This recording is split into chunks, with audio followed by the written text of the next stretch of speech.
c'est la première fois que je me retrouve à lever 20 millions d'euros sur un PowerPoint. Un projet entrepreneurial, il a un début, il a un milieu, il a une fin. C'est vraiment important d'être sur une idée qui est big, une idée qui est grande, une idée qui peut être facilement développée à l'international. Je vois beaucoup d'entrepreneurs qui s'associent avec leurs meilleurs potes d'enfance.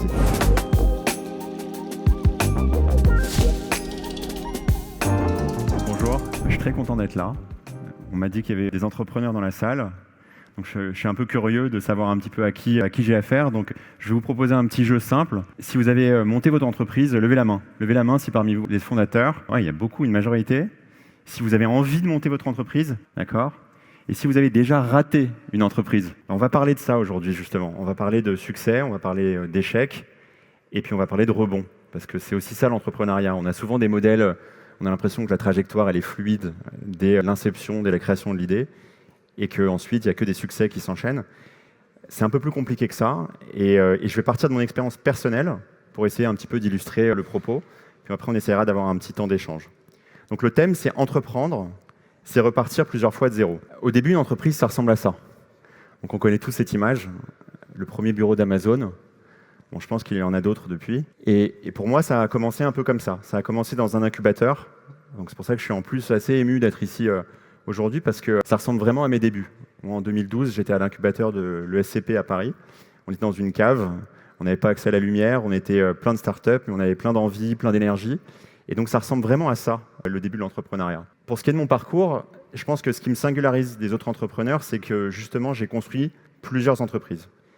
Il y a eu des bonnes, il y a eu des moins bonnes, il y a eu des succès, il y a eu des échecs. Et on va essayer de voir un petit peu ce qui a fonctionné et les learnings, les apprentissages des différentes expériences. Donc en 2012, moi j'ai une idée qui est relativement moyenne. Et ça c'est intéressant.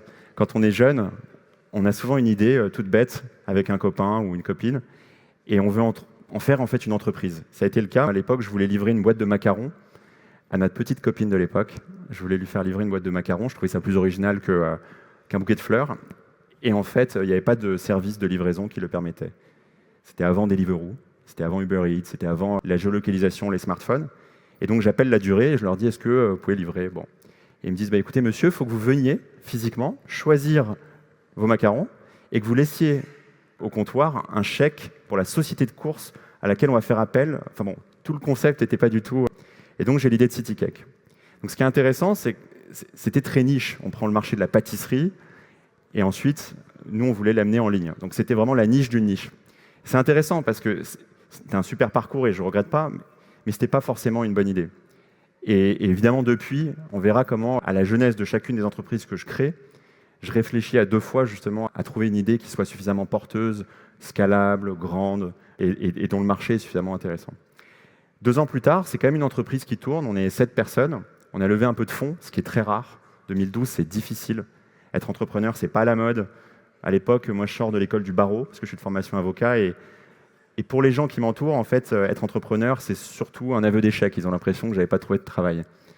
Et donc, 2 ans plus tard, je fusionne avec Resto-In. Donc, deuxième aventure. Resto-In, c'était le précurseur de Deliveroo. On peut appliquer ici l'adage « avant l'heure, c'est pas l'heure ». Parce qu'il y a aussi une question de timing dans l'entrepreneuriat, on va en parler. Et donc là, malheureusement, avant l'heure, c'est pas l'heure, parce que Resto-In s'est construit vraiment avant aussi la géolocalisation, les smartphones. Mais c'était quand même un pionnier dans 5 pays et 9 villes, de la livraison de repas au départ de restaurants. En fun fact, William Chu, fondateur de Deliveroo, était un client de notre activité de Londres. Donc ça vous donne un peu un ordre d'idée. Mais ça nous a quand même donné, pour le coup, une vraie connaissance de la logistique et de la technologie, et qui a fait germer dans notre esprit l'idée de Stuart. Là, c'est big. Là, on est en 2015. Stuart, c'est l'époque où Prime Now arrivait partout en Europe. Donc on reste sur l'exemple d'Amazon. Tous les marchés du retail allaient être disruptés sur le last mile, premier kilomètre, dernier kilomètre. Et donc, nous, on s'est dit qu'on allait équiper les e-commerçants et les commerçants d'une flotte de livreurs indépendants et d'une technologie qui leur permette de livrer. Et donc, ça a été l'histoire de Stuart. Donc, c'était une aventure extraordinaire pour moi, puisque c'est la première fois que je me retrouve à lever 20 millions d'euros sur un PowerPoint. La société avait 3 mois, grâce au soutien du groupe La Poste, et surtout à scaler une entreprise. Pour ceux qui sont dans l'entrepreneuriat, vous savez comment on aime le mot « scaler ». C'est un mot presque qu'on utilise de façon surabondante, mais c'était vraiment le cas. En 18 mois, je recrute 180 personnes. Donc on est vraiment dans cette euphorie avec plein d'erreurs, mais plein d'apprentissages encore. Et puis la revente au groupe La Poste, après 2 ans et demi d'activité, Et à nouveau, on repart à zéro. En 2017, 2018, je pars vivre aux États-Unis, feuille blanche, et je crée FitHouse. FitHouse qui sera un échec, une chaîne de salles de sport à New York. Donc on est dans un secteur complètement différent, une géographie complètement différente. Et on reviendra un peu sur les raisons de cet échec, mais malheureusement, en 2020, Covid arrive, l'entreprise n'était pas assez solide. J'avais pas assez anticipé sur justement la gestion de ma trésorerie, sur la projection de l'activité, on n'était pas encore rentable. Et malheureusement, le Covid arrive. Et là, on est en mars 2020, et nos revenus passent de 500 000 € par mois à zéro. On avait des abonnés, les abonnements sont gelés. J'avais 100 salariés pour la deuxième fois dans ma carrière. Malheureusement, tous se retrouvent en chômage partiel. Et je suis seul à New York à affronter cette situation. Et ça a été très difficile jusqu'à fin 2020, où je décide finalement, début 2021, de fermer l'activité. Ce qui a été vraiment une décision difficile. Malgré le Covid, c'est pas facile pour un entrepreneur d'avouer son échec, de se regarder, de se dire j'ai raté, de regarder ses investisseurs, de dire j'ai raté. Malheureusement, votre investissement n'amènera pas un retour, et surtout ses salariés, ses équipes. Et donc l'idée, c'est vraiment de dire comment est-ce qu'on peut regarder un petit peu ce parcours et peut-être juste extraire quelques idées qui peut-être vous accompagneront dans vos projets, dans vos créations d'entreprises ou dans les entreprises que vous avez déjà créées et que vous développez. Donc quelles sont ces leçons de l'échec que j'ai mobilisées à la création de Shares, mon entreprise actuelle, sur laquelle je reviendrai dans une seconde. La première chose, on le dit, mais on le dit jamais assez, c'est l'équipe. L'équipe de cofondateurs. Une association, c'est pas un hasard. Une association, c'est une complémentarité. À la création de Shares, on s'est vraiment dit avec mes associés, on s'est trouvé et on s'est dit il faut qu'il y ait le moins possible d'overlap entre nos qualités. Il y a une dimension psychologique. Moi qui ai été quasiment solo entrepreneur sur FitHouse, c'est difficile. C'est-à-dire quand on est seul, on n'a pas de raison de se lever le matin, on n'a pas un patron, on n'a pas un cadre. Avoir des cofondateurs, c'est aussi ça. C'est avoir des gens qui vous écoutent, qui sont là dans les moments où c'est génial, pour partager une de champagne, mais aussi quand c'est difficile, un verre de whisky ou l'un ou l'autre. C'est ça en fait l'entrepreneuriat, c'est se soutenir dans ces moments de difficulté, mais c'est aussi une complémentarité de talents, de skills. Donc chez Shares, à titre d'exemple, pour illustrer, je suis cofondateur et CEO, donc je gère la partie business. J'ai un cofondateur directeur technique qui a un profil extrêmement différent au mien et qui est vraiment un pur tech. Et j'ai un dernier cofondateur, Arjas, qui est CPO, donc Chief Product, qui lui venait de chez Revolut, où il avait créé l'application trading de Revolut. Donc ça faisait beaucoup de sens, cette association. Il y avait vraiment une complémentarité parfaite, et dans l'humain, et dans les qualités. Donc c'est vraiment un point sur lequel j'insiste très souvent, parce que je vois beaucoup d'entrepreneurs qui s'associent avec leurs meilleurs potes d'enfance, et ça peut marcher. Mais ce n'est pas la raison d'une association. La raison d'une association, c'est une vraie complémentarité, et aussi un alignement des visions. On voit souvent des entrepreneurs qui ont des sujets de vie qui sont différents. On peut y avoir un entrepreneur qui a déjà bien vendu, par exemple, une activité, qui a bien gagné sa vie, donc qui est dans un degré d'urgence peut-être inférieur face à un besoin de revenus, et un autre qui a besoin de revenus et qui n'a pas beaucoup de temps devant lui, d'économie devant lui. Ça peut créer un mismatch. Donc il faut vraiment faire attention à la complémentarité et la vision. Deuxième point, l'idée. Donc j'en ai un peu parlé. C'est vraiment important d'être sur une idée qui est big, une idée qui est grande, une idée qui peut être facilement développée à l'international peut-être, qui peut être amenée dans un certain nombre d'endroits de façon assez rapide, dès lors qu'on a passé le stade du MVP. Attention aux idées trop petites, aux marchés trop petits. Il y a tellement d'outils aujourd'hui pour faire des études de marché. Il faut vraiment raisonner de la manière suivante. Comment le monde vit sans mon idée? Comment les gens font aujourd'hui? Quelles sont les alternatives? C'est quoi le prix des alternatives? Est-ce qu'il y a un budget en face de l'idée que j'apporte? Il ne faut pas avoir peur de changer son idée d'ailleurs, si on s'aperçoit en cours de route que ce n'est pas le cas, que ça ne fonctionne pas. Troisième chose, c'est les investisseurs. Là, je vais revenir sur Stuart. On a eu la chance d'avoir le groupe La Poste très tôt. Tout le monde m'a dit, c'est incroyable, on est en 2015, on lève 20 millions d'euros. On retient que le montant. On se dit que c'est génial, surtout en 2015, c'était encore plus rare qu'aujourd'hui. Mais en réalité, en fait, à ce moment-là, la boîte a 3 mois, on est jeune, on est en 2015, j'ai 26 ans, et je fais rentrer dans ma petite entreprise naissante un énorme acteur du transport. C'était trop tôt, en fait, c'est trop tôt. C'est important d'avoir des investisseurs qui, fondamentalement, ont aussi le même désir qui est celui des fondateurs, de faire grossir l'entreprise. Le groupe La Poste voyait ça comme un projet quasiment intrapreneurial. Nous, on voulait créer le futur Uber. Il y a forcément une dissonance ici, et ça s'est ressenti 2 ans et demi après. On voulait lever plus d'argent, on voulait continuer de grossir, ouvrir plein de villes, et eux, ils voulaient racheter l'entreprise à un prix qui n'était pas trop cher. Donc, il y avait un mismatch. Et sur le chemin, il y avait même des synergies qui n'ont pas eu lieu avec le groupe. Pour autant, je suis extrêmement reconnaissant, attention dans le propos, se méprendre, mais c'est hyper important de comprendre que les premiers investisseurs, ce n'est pas une histoire de montant. Alors on peut s'amuser des montants levés parce que j'en suis satisfait, ça fait partie des choses qui m'ont construit, mais fondamentalement, ce qui compte, c'est de choisir. Les premiers investisseurs sont ceux qui vous accompagneront sur le chemin le plus difficile. L'investisseur qui met le premier ticket en seed, il va être à votre board, potentiellement jusqu'à votre série D. Donc cette personne-là, elle doit être géographiquement pas trop loin de vous, psychologiquement disponible, dans sa temporalité, son agenda disponible pour vous soutenir. C'est extrêmement important. Et enfin, le timing. Un projet entrepreneurial, il a un début, il a un milieu, il a une fin. La résilience, c'est une qualité, mais être têtu, c'est un défaut. Il faut se donner une date limite. On peut changer de trajectoire, on peut pivoter, on peut se réinventer, mais si un projet ne marche pas, il faut le changer. Ou alors, il faut passer à autre chose. J'ai vu aussi beaucoup de gens extrêmement malheureux, s'entêter dans l'échec. Ça a été mon cas, j'ai pivoté plusieurs fois dans des projets. Je ne vais pas rentrer dans tous ces détails, mais c'est important de se donner un timing et de se dire, voilà, je me lance dans ce projet, je suis au chômage ou j'ai des économies, je peux tenir 12 mois, 18 mois, 24 mois, mais il faut avoir cette projection dans le temps, durant laquelle je vais me donner corps et âme, en revanche, à ce projet.